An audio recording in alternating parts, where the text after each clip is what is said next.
잠깐 띄워주세요. 신은 아닙니다 오늘. 그러니까 여러분이 생각하는 인생은 무엇입니까? 산을 오르는 것입니까? 아니면 광야를 지나는 것입니까? 이 광야를 읽다의 저자 이진희 목사님은 인생은 산을 올라가는 것이 아니라 광야를 지나가는 것이라고 말합니다. 결혼하는 것이 산에 오르는 것이라면 결혼 생활은 광야를 통과하는 것이다. 아이를 낳는 것이 산에 오르는 것이라면 아이를 키우는 것은 광야를 통과하는 것이다. 직장에 들어가는 것이 산에 오르는 것이라면 직장 생활은 광야를 통과하는 것이다. 이처럼 광야를 지나는 것이 인생인데 많은 사람들이 산에 오르는 것처럼 등산화를 신고 로프를 들고 있다. 멋있지 않나요? 정말 이 땅에서의 우리의 많은 방황은 산을 오르는 방식으로 인생을 살지만 정작 우리는 광야에 살고 있기 때문이 아닌가 생각이 듭니다. 그러면 광야에 있는 우리의 목표는 무엇입니까? 그것은 정상에 오르는 것이 아니라 무사히 빠져나가는 것입니다. 이 광야를 무사히 통과해서 약속의 땅 가나안에 들어가는 것입니다. 산은 오르다가 힘들면 되돌아 내려올 수 있습니다. 그러나 광야는 돌아갈 수가 없습니다. 광야를 통과하는 방법은 더 깊숙이 광야로 들어가는 것뿐입니다. 이를 위해 필요한 것이 무엇일까요? 저기 제 위에 보면은 뭐라고 되어 있습니까? 같이 한번 읽어주실래요? 시작.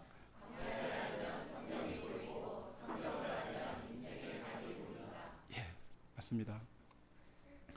이 시간 오늘 말씀이 인생 광야길을 걷고 있는 저에게 분명한 방향이 될 수 있기를 기도합니다. 오늘 말씀의 제목은 예수를 깊이 생각하라입니다. 요절 3장 1절 말씀을 다 함께 읽어보겠습니다. 시작. 그러므로 함께 하늘의 부르심을 받은 거룩한 형제들아, 우리가 믿는 도리의 사도시며 대제사장이신 예수를 깊이 생각하라. 자, 기도하겠습니다. 은혜와 사랑이 충만하신 하나님 아버지, 하나님, 광야 같은 세상에 저희를 고아와 같이 버려두지 않으시고 예수님을 이 땅에 보내시고 구원해 주셔서 진심으로 감사합니다. 이 시간 우리의 신앙 고백의 대상이 되신 예수님만을 깊이 생각하고 이 예수님만을 굳게 붙들며 나아가는 인생길이 되게 도와주시옵소서. 아무 자격 없는 죄인이 이 시간 자리에 섰습니다. 성령께서 저희의 허물은 가리워 주시고 오직 주의 말씀만을 드러내어 주시기를 간절히 기도합니다. 예수님 이름으로 기도드렸습니다. 파트 1 예수를 깊이 생각하라. 1절을 보십시오. 다시 한번 다 함께 읽어보겠습니다. 시작. 그러므로 함께 하늘의 부르심을 받은 거룩한 형제들아, 우리가 믿는 도리의 사도시며 대제사장이신 예수를 깊이 생각하라. 우리가 누구입니까? 함께 하늘의 부르심을 받은 거룩한 형제들입니다. 이는 하나님의 영원하신 예정을 쫓아 죄악된 세상에서 거룩히 구별되어 하나님 나라의 백성으로 부름을 받은 자들이라는 뜻입니다. 이와 같이 광야 같은 세상에서 나는 누구인가라는 정체성을 아는 것은 매우 중요합니다. 왜냐하면 행동하는 그 마음의 중심에는 정체성이 있기 때문입니다. 정체성에서 가치관이 생기고 행동이 나옵니다. 핍박과 조롱으로 인해 마음이 많이 위축되어 있는 히브리 성도들에게 이런 분명한 하늘의 정체성이 있을 때 흔들리지 않고 이 세상에서 하나님의 자녀로 당당하게 살아갈 수 있습니다. 또한 약속의 땅 가나안으로의 행보를 계속할 수 있습니다. 이제 히브리서 기자는 이렇게 성별된 자들에게 한 가지 특별한 부탁을 하고 있습니다. 그것은 예수님을 깊이 생각하라입니다. NIV 성경에서는 Fix your thoughts on Jesus라고 되어 있습니다. 즉 모든 생각을 예수님께 고정시키라는 것입니다. 모든 초점을 예수님께 두고 예수님을 중심으로 생각하라는 것입니다. 아니 예수님께 몰입하고 완전히 빠져들라는 것입니다. 예수님의 마음에 계심을 믿는 정도가 아니라 예수님의 마음을 품으라는 것입니다. 근데 사실 세상에서는 이렇게 몰입하고 빠져들 때 이상한 사람이 됩니다. 그죠? 돈에 몰입하면 무엇이 됩니까? 돈의 노예가 되고, 도박에 빠지면 도박 중독자가 되고, 쾌락에 빠지면 쾌락주의자가 됩니다. 또 니체를 깊이 생각하면 허무주의자가 되고, 쇼펜하우를 깊이 생각하면 염세주의자가 됩니다. 그러나 예수님을 깊이 생각하면 내면이 깊고 넓은 하나님의 사람이 됩니다. 왜냐하면 예수님은 우리가 믿는 도리의 사도시며 대제사장이시기 때문입니다. 여기서 우리가 믿는 도리는 우리가 신앙 고백하는 대상이라는 뜻입니다. 즉 우리의 신앙 고백의 대상이신 예수님은 하나님께서 우리에게 보내셔서 우리에게 참 진리와 참 사랑을 전하신 사도시며, 또 우리의 연약함과 죄악됨을 십자가 죽음으로 해결하시고 하나님께 우리의 대언자요 중보자로 사역하시는 대제사장이 되십니다. 이 예수님은 우리 신앙의 기본이고 핵심이고 근본이 되십니다. 신앙생활하면서도 우리의 생각이 또 우리의 눈이 이 예수님께 고정되지 않을 때 죄의 유혹에 쉽게 흔들리고 넘어지게 됩니다. 그러나 예수님을 깊이 생각함으로 예수님께 뿌리를 내릴 때 어떤 상황 가운데서도 흔들리지 않는 승리의 인생을 살며 영원한 안식에 들어갈 수 있습니다. 2절을 보십시오. 그가 자기를 세우신 이에게 신실하시기를 모세가 하나님의 온집에 한 것 같이 하셨으니. 우선 예수님과 모세의 공통점은 모두 자기를 세우신 하나님께 신실, 곧 충성했다는 것입니다. 그들은 하나님께서 자기에게 맡겨주신 직분에 충성했습니다. 모세는 출애굽의 과업을 완수하고 40일을 금식하며 율법을 전수하였으며 노예 근성으로 찌든 백성들을 끝까지 참고 섬겼습니다. 백성들은 끊임없이 불평하고 원망하며 모세를 대적했습니다. 그러나 모세는 이들과 싸우지 않고 자기를 세우신 하나님께 충성을 다했습니다. 하나님께서는 이런 모세를 가리켜 그는 내 온 집에 충성함이라 인정하셨습니다. 예수님께서 하나님의 아들이시지만 하나님께 죽도록 충성하셨습니다. 새벽부터 밤늦게까지 하나님 나라의 복음을 전파하는 데 충성하셨고 맡겨주신 제자들을 양성하는 데 충성하셨습니다. 무엇보다 죄와 죽음의 세력으로 고통하는 온 세상 사람들을 구원하기 위해 십자가에 못 박히시기까지 하나님께 충성하셨습니다. 이와 같이 하나님의 종들에게 요구되는 것은 충성입니다. 그러나 예수님과 모세는 충성된 점에서는 같으나 신분면에서는 본질적인 차이가 있습니다. 3절에서 6절까지 보십시오. 히브리서 기자는 건축자의 집의 비유를 들어 모세가 집이라면 예수님은 이 집을 건축한 건축자라 하였습니다. 이는 결국 모세는 하나님의 집의 일원에 불과하지만 예수 그리스도는 구속사역을 통해 많은 사람들을 하나님의 백성이 되게 하셨다는 것입니다. 또한 종과 아들의 비유를 통해 모세가 하나님의 집의 종이라면 예수님은 하나님의 유업을 물려받을 하나님의 아들이라 하였습니다. 이는 모세의 사역과 예언은 오직 예수 그리스도 한 분에게 초점이 맞춰져 있지만 예수님은 십자가 죽음과 부활을 통해 이 예언과 사역의 성취자가 되셨다는 것입니다.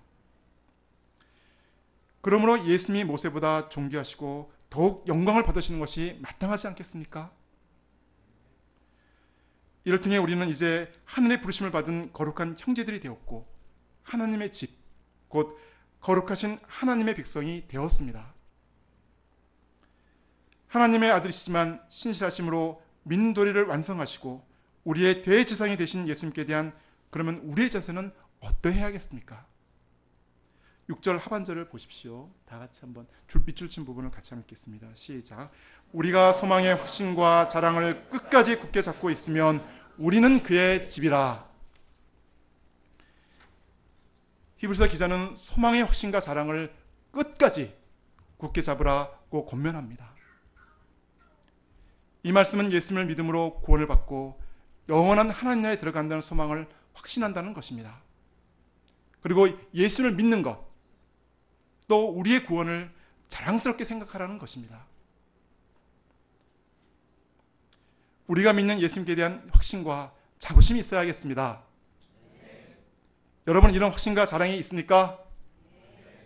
소리가 작은데요. 여러분의 이런 확신과 자랑이 있습니까? 우리 재화 목자님 이런 확신과 자랑이 있습니까?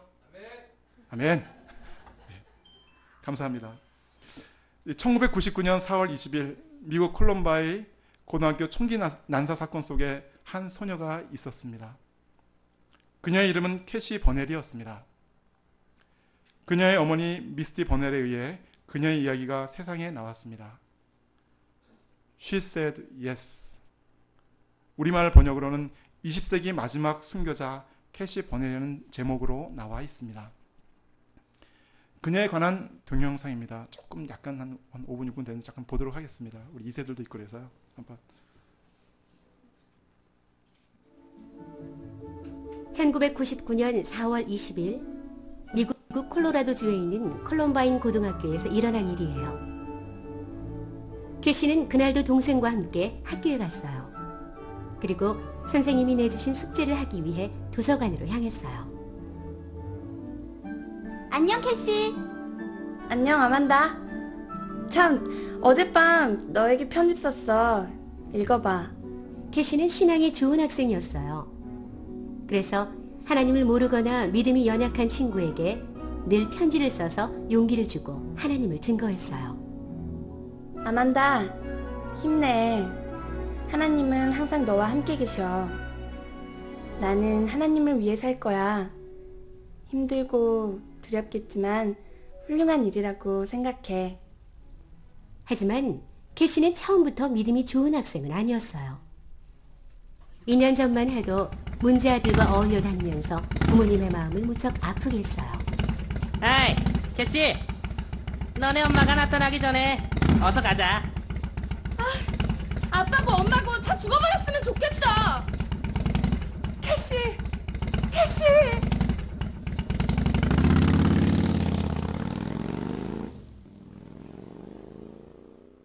캐시의 부모님은 딸을 위해 눈물로 기도했어요. 캐시는 심하게 반항했어요. 하지만 부모님의 끊임없는 노력으로 점점 마음을 돌리고 그들의 사랑을 조금씩 받아들이기 시작했어요. 그리고 교회 수련회에서 캐시에게 놀라운 일이 생겼어요. 하나님, 내 죄를 용서해 주셔서 감사합니다. 절 이렇게 사랑하시는 줄 몰랐어요. 이제 하나님이 원하시는 대로 살겠어요. 부모님의 기도와 끊임없는 사랑이 캐시를 바꾸어 놓았어요.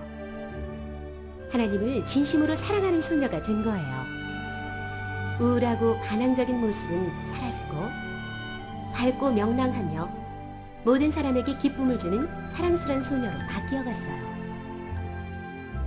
하나님, 저에 대한 계획이 뭐예요? 제가 하나님을 위해 무엇을 할 수 있을까요?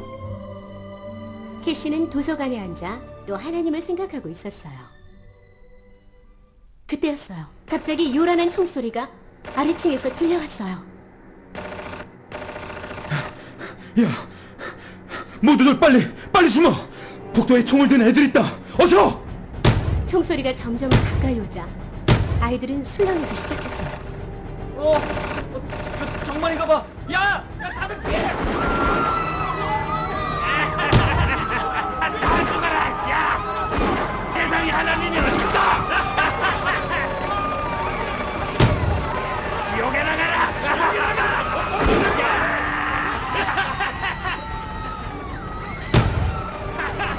총을 든 아이들은 이 학교에 다니는 에릭과 딜런이란 학생으로 나쁜 음악에 빠져 평소에도 행동이 이상한 아이들이었어요. 이 껍쟁이네! 하나님, 도와주세요. 제가 어떻게 하면 되죠? 이것 봐라. 야, 너 하나님을 믿냐? 지금 내가 아니라고 대답하면 살려주겠지? 만약 믿는다고 말하면 날 죽일 거야. 엄마, 아빠. 그렇지만 난 살아계신 하나님을 믿어.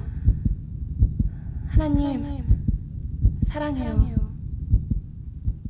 그래, 난 하나님을 믿어. 아, 그래? 그래. 네가 믿는 하나님한테로 가.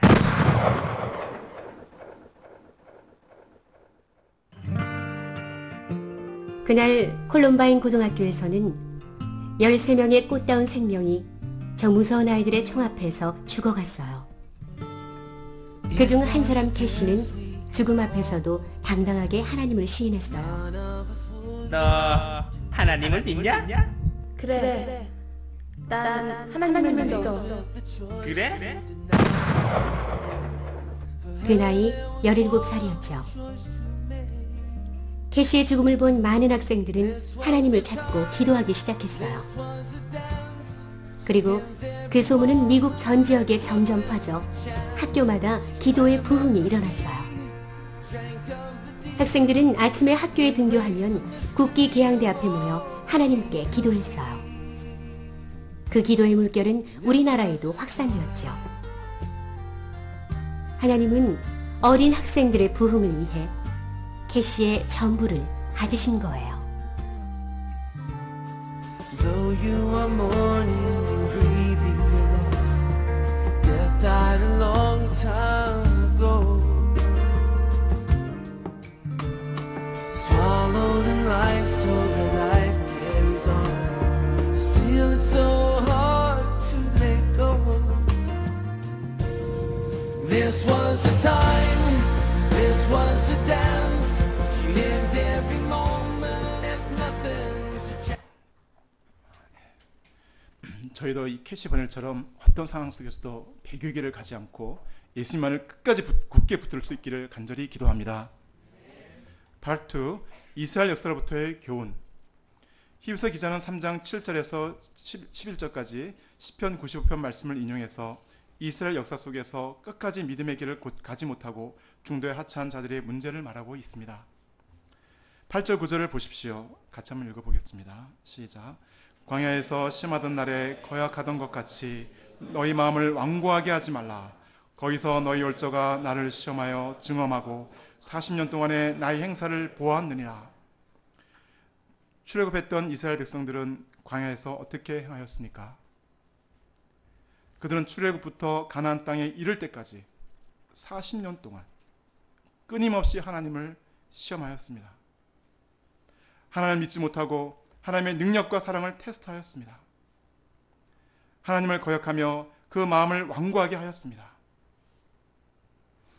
이 사건들은 출애굽기 17장과 민수기 14장에 자세히 기록되어 있습니다. 그들은 하나님의 명령을 따라 신광야를 떠나 리비딤에 이르렀을 때 물이 없다고 지도자 모세와 다투며 하나님을 시험하였습니다. 사실 광야에서 물이 없다는 것은 생존을 위험하는 매우 심각한 문제입니다. 그러나 이때 그들은 출애굽기 14장에서 홍해를 가르시고 육지같이 걷게 하신 하나님, 또 15장에서 마라에서 쓴물을 달게 하신 하나님, 또 16장 만나와 메추라기를 먹이시는 그 전능하신 하나님께 기도해야 했습니다. 그러나 그들은 지금까지 베풀으신 하나님의 은혜를 모두 잊어버리고 현실의 얼음에 얽매여 지도자 모세를 원망하고 다투었던 것입니다. 그들의 문제가 무엇입니까? 출애굽기 17장 7절입니다. 그들의 여호와를 시험하여 이르기를 여호와께서 우리 중에 계신가 안 계신가 하였더라. 여호와께서 우리 중에 계신가 안 계신가 하였더라. 그들의 지도자 모세와 다투었던 것은 근본적으로 하나님을 불신했기 때문이었습니다. 또 민수기 13, 14장에는 이스라엘 백성이 긴 광야 여정을 끝내고 약속의 땅에 들어가기 바로 직전에 가데스 바네아에서 일어났던 사건이 기록되어 있습니다. 하나님은 온갖 우상으로 가득 찬 가나안을 심판하시고자 작정하셨고 이스라엘을 이 역사의 도구로 사용하고자 하셨습니다. 하나님은 그들에게 진군 명령을 내리시며 올라가서 차지하라, 두려워하지 말라, 주저하지 말라 말씀하셨습니다. 그러나 그 땅을 정탐했던 12두령 중 갈렙과 여호수아를 제외한 12령은 그 땅의 견고한 성과 장대한 안악 자손들을 보고 기가 질려 버렸습니다. 그들은 가나안 백성들을 과대평가하였고 자신들은 그들 보기에 메뚜기 같다고 하며 과소평가하였습니다. 그들은 그 땅을 주시겠다고 말씀하신 전능하신 하나님을 믿지 못하고 슬퍼하며 자포자기하였습니다. 그들은 배후 역사하시는 살아계신 하나님, 전능하신 하나님을 바라보지 못하고 힘든 현실만 바라보고 낙심하고 절망하였습니다. 그런데 이 12령의 불신은 전염력이 너무 강했습니다. 지난 여름 우리나라를 휩쓸었던 중동 호흡기 증후군 메르스와는 비교할 수 없습니다. 10명의 불신이 장정 몇 명이죠? 60만 명. 나올 때 60만 명이니까 남자만. 거기에 어른 여자까지 치면 한번 꽤 되지 않겠습니까? 그러면 1대 최소한 6만 명의 전염력을 가지고 있는. 백성들은 밤새도록 통곡을 하며 울었습니다. 하나님은 불신한 이들에게 진노하사 한 사람도 남김없이 모두 광야에서 위례하다가 엎드러지게 하셨습니다. 그러나 오직 믿음이 있는 갈렙과 여호수아만이 가나안 땅에 들어가서 안식을 누리게 하셨습니다. 10절을 보십시오. 다 함께 읽어보겠습니다. 시작. 그러므로 내가 이 세대에게 노하여 이르기를 그들이 항상 마음이 미혹되어 내 길을 알지 못하는도다 하였고 또 그들은 틈만 나면 사단의 유혹에 미혹되어 죄에 빠졌습니다. 모세가 십계명을 받으러 올라간 사이에도 금송아지 우상을 섬겼습니다. 광야 생활이 거의 다 끝나가는 때 시딤에서는 모압 여자들과 음행하였고 바알 부올에게 제사를 드렸습니다. 정말 그들은 출애굽한 후 40년 동안 끊임없이 하나님의 뜻을 거역하며 세상 죄에 미혹되고 그 마음을 완고하게 하였습니다. 그 결과가 무엇입니까? 11절을 보십시오. 내가 노하여 맹세한 바와 같이 그들은 내 안식에 들어오지 못하리라 하였느니라. 그들은 하나님의 노하심으로 안식에 들어가지 못하고 광야에서 다 엎드러져 죽었습니다. 출애굽했다고 다 약속의 땅에 들어가는 것은 아니었던 것입니다. 그러면 히브리 성도들이 이런 조상들의 실패를 반복하지 않기 위해서는 어떻게 해야 합니까? 하나님께서 약속하신 저 안식에 들어가려면 어떻게 해야 합니까? 첫째, 믿지 아니하는 악한 마음을 품지 말고 두려워해야 합니다. 12절을 보십시오. 다 함께 한번 읽어보겠습니다. 시작. 형제들아 너희는 삼가 혹 너희 중에 누가 믿지 아니하는 악한 마음을 품고 살아계신 하나님에게서 떨어질까 조심할 것이요. 여기서 악한 마음은 시기, 질투, 미움, 살인감정과 같은 윤리적인 문제가 죄를 말하는 것이 아닙니다. 믿지 아니하는 그 마음이 악한 마음입니다. 가데스 바네아에서 하나님을 믿지 않았을 때 이스라엘 백성들은 하나님을 원망했고 하나님을 거역함으로 돌이킬 수 없는 영원한 파멸에 이르게 되었습니다. 이 사실을 기억하고 두렵고 떨리는 마음을 가져야 합니다. 4장 1절을 보십시오. 그러므로 우리는 두려워할지니 그의 안식에 들어갈 약속이 남아있을지라도 너희 중에는 혹 이르지 못할 자가 있을까 함이라. 여기서의 두려움은 구원의 불확실성으로 인한 두려움이 아닙니다. 우리는 우리가 얻은 구원에 대한 확신을 가져야 되고 또 자녀들이나 양들에게 가르쳐야 합니다. 또한 우리를 향한 하나님의 사랑에 대해서도 확신을 가져야 합니다. 그러나 하나님께 대한 두려움, 즉 경외심을 가져야 하고 또 가르쳐야 합니다. 성경은 하나님께 대한 두려움이 없는 사랑, 두려움이 없는 구원을 말하고 있지 않습니다. 하나님께서 아브라함을 최종적으로 시험하시고 인정하신 것은 그의 하나님께 대한 경외심, 곧 두려움이었습니다. 쉬운 성경 창세기 22장 11절입니다. 천사가 말했습니다. 내 아들에게 손대지 마라. 아무 일도 그에게 하지 마라. 내가 하나밖에 없는 아들을 아낌없이 바치려는 것을 내가 보았으니 내가 하나님을 두려워하는 줄을 이제 내가 알았노라. 그 단어가 fear입니다. fear. 원어에도 보면 아브라함은 하나님을 따르며 최종적으로 하나님께 대한 두려움을 배웠던 것입니다.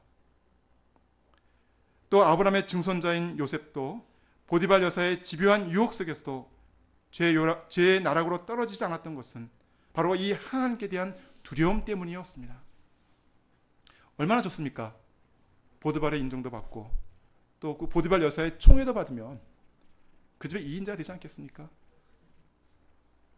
만약 그런 유혹이 온다면 어떻게 하시겠습니까?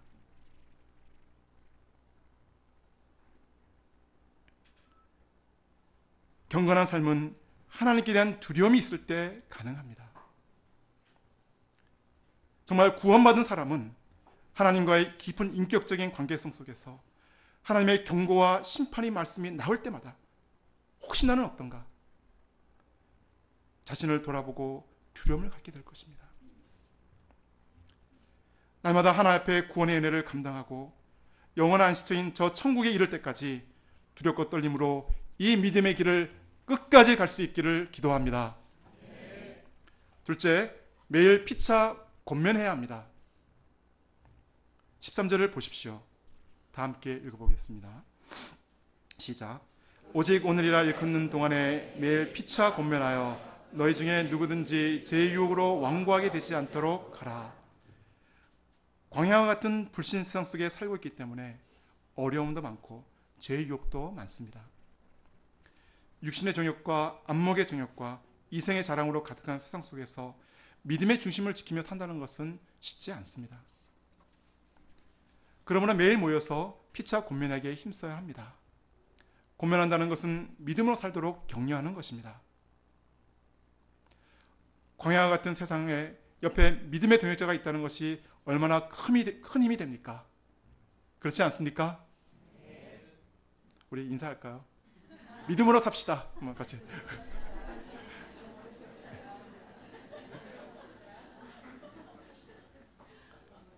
정말 함께 말씀을 나누고 함께 기도하고 함께 찬양하는 것, 이것은 결코 외롭지 않은, 아니 저 영원한 안식을 위해 한 걸음 한 걸음 확신 가운데 나아갈 수 있는 비결입니다.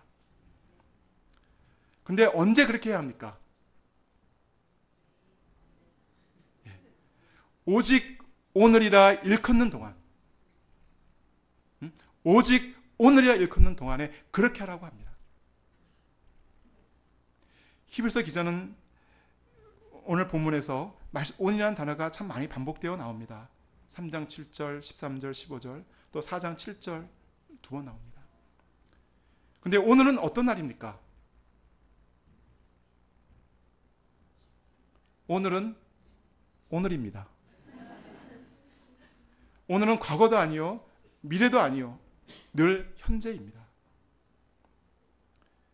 그대의 하루하루를 그대의 마지막 날이라고 생각하라 는 호라티우스의 말처럼 오늘이라는 이 시간만이 내가 믿음으로 살고 믿음으로 투쟁하고 믿음으로 결단하고 믿음으로 서로를 격려할 수 있는 날입니다.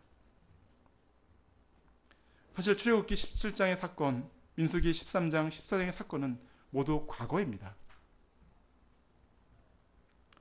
그러나 시편 기자가 시편 95편에서 그 사건들을 말할 때, 또 히브리서 기자가 그 사건들을 기록할 때 그것들은 죽은 과거가 아니라 그 글이 기록될 당시 오늘을 살고 있는 사람들에게 현재 살아있는 사건으로 생생한 경고를 주었습니다.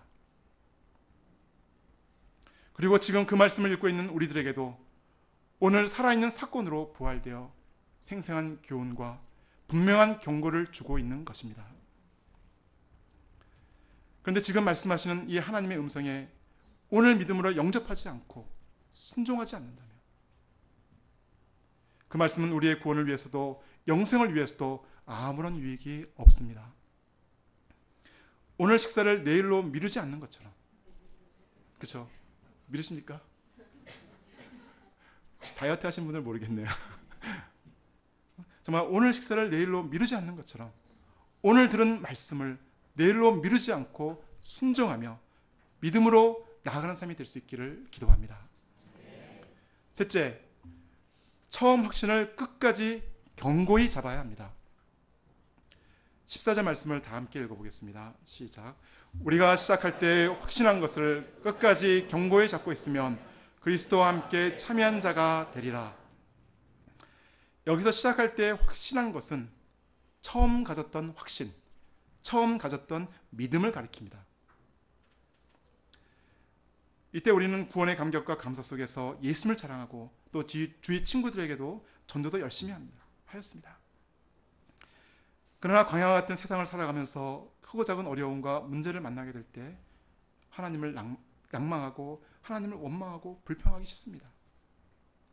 또 하나둘 세상의 좋은 것들이 눈에 들어오면서 온갖 정욕과 세상의 사랑에 빠지기도 합니다. 이스라엘 백성들도 출애굽을 하고 홍해를 건널 때 얼마나 하나님을 찬양하고 감격하였습니까? 그러나 광야길에 들어서면서부터 금방 믿음을 잃고는 얼마나 하나님을 의심하고 거역하였습니까? 그러나 우리가 예수님과 함께 영원한 하나님 나라의 영광에 참여하는 자가 되려면 시작할 때 확신했던 그 믿음을 끝까지 견고히 잡고 있어야 합니다. 어떤 상황 속에서도 믿음의 주 예수님을 바라보고 예수님만을 생각해야 합니다. 또 찰스 스터드 말처럼 날이 갈수록 더 주와 복음을 위해 더욱 열정적이 되어야 합니다. 사도 바울처럼 그리스도 예수께 잡히반 듯 그것을 잡으려고 달려가는 인생, 표대를 향하여 그리스도 예수 안에서 하나님이 위에서 부르신 그 부름의 상을 위하여 달려가는 인생을 살아야 합니다. 어린 시절 믿음의 길을 갔지만 세상 영광이 찾아왔을 때 전혀 다른 길을 갔던 두 사람이 있었습니다. 미국의 로큰롤의 스타, 황제라 그러죠. 엘비스 프레슬리와 빌리 그레함 목사님과 함께 다니며 항상 찬송가 94장 주 예수보다도 귀한 것은 없네를 불렀던 조지 베버리 셰옹입니다. 잠깐 틀어주시겠어요? 좀 감상을 해주십시오. 엘비스 프레슬리.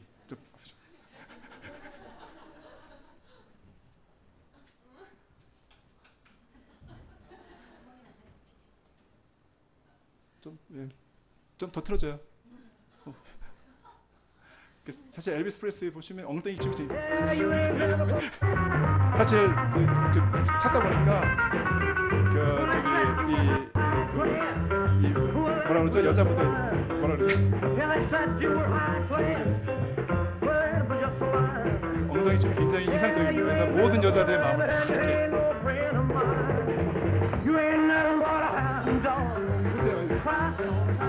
됐습니다. 그만해주세요. 그래서 처음에 이 엘비스 프레슬리 나왔을 때 이 그 영상을 갖다가 이 엉덩이를 보여주지 않고 위에만 보여줬대요. 하도 흔들어가지고 그 풍기물란증에 걸려서 뭐 그렇기도 하고 어떤 데서는 춤도 못 추게 해가지고 손만 까딱까딱 댄데도. 근데 그러나 엘비스 프레슬리는 어려서 신앙심이 동독했을 뿐 아니라 처음 가수로 등단할 초기에는 하나님의 은혜를 기억하고 눈물로 기도하며 복음성가를 부르곤 하였습니다. 그 음반에도 실려있던 노래입니다. 잠깐 같이 볼게요. 짧게 보겠습니다. You saw me crying in the chapel. The tears I shed were tears of joy. I know the meaning of contentment. Now I'm happy with the Lord. 꺼주세요. 지금 나중에 한번 저 유튜브에 있으니까 들어가서 보십시오. 저기 메시지에 써놨습니다. 메시지에 보면 거기 들어가시면 됩니다. 그러나 엘비스 프레슬리는 세상 인기와 명예의 덫에 걸려 그의 인생은 방탕으로 치달았고 결국 아내와 이혼하고 우울증에 시달리다가 결국 약물 중독으로 42세에 요절하였습니다. 또 다른 분이 등장하셔 보겠습니다.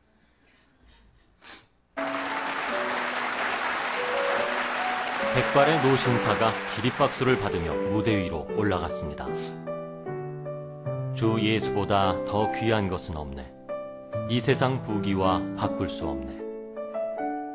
장례는 이내 고요해지고 천상의 소리와 같은 찬양이 온 회중의 마음을 적십니다. 조지 베버리 쉐어. 세상 사람들은 그의 삶을 기적이라고 말했지만 하나님은 그가 젊은 날 이 찬양으로 지킨 약속을 기억하고 계셨습니다. 쉐어는 1909년 캐나다 온타리오에서 가난한 목사의 아들로 태어났습니다. 아름다운 목소리를 가진 그는 대학에 입학해 노래를 배우고 싶었지만 경제적인 어려움 때문에 학업을 중단해야 했습니다.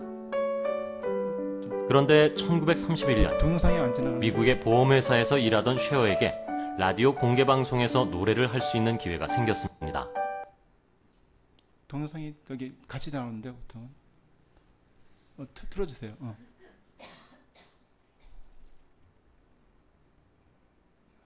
틀어주세요. 깊고 포용력 있는 쉐어의 바리톤 음성은 방송을 통해 전 미국 국민에게 감동으로 울려 퍼졌습니다.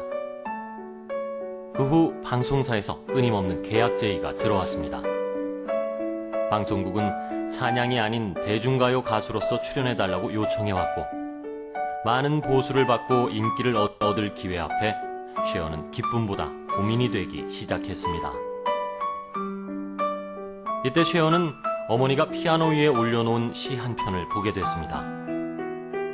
그 시는 어린 시절부터 찬양으로 고백했던 자신의 마음을 떠오르게 했습니다. 한참 동안 시를 묵상하던 쉐어는 그 자리에서 멜로디를 붙여 찬양곡으로 완성했습니다. 쉐어의 결단이기도 한 이 곡이 바로 찬송가 주 예수밖에는 없네입니다. 그 후 쉐어는 전도자 빌리 그레암 목사와 평생을 동역하며 찬양과 간증으로 전도를 했습니다. 그런데 재미있게도 훗날 하나님은 수많은 대중가요 가수들도 받기 어려운 미국의 레코드 대상을 쉐어가 찬양으로 수상하게 하셨습니다. 그리고 수많은 박수와 갈채 속에서 백발의 쉐어는 이렇게 고백하곤 했습니다. 감사합니다. 하지만 나는 어떤 박수와 갈채라도 우리 예수님과 바꾸지 않겠습니다.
백사세를 살면서 일세 동안 예수님을 찬양하며 믿음의 길을 갔던 조지 베버리 쉐어. 처음 믿음의 길을 떠나 세상 쾌락 가운데 살다가 약물 중독으로 자살했던 엘비스 프레슬리 인생. 우리는 어느 길로 가야 할까요? 다 함께 14절 말씀을 읽어보겠습니다. 시작. 우리가 시작할 때 확신한 것을 끝까지 견고히 잡고 있으면 그리스도와 함께 참여한 자가 되리라. 파트 3. 하나님의 안식에 들어가기를 힘쓰라. 본문에서 말하는 안식은 하나님의 안식을 말합니다.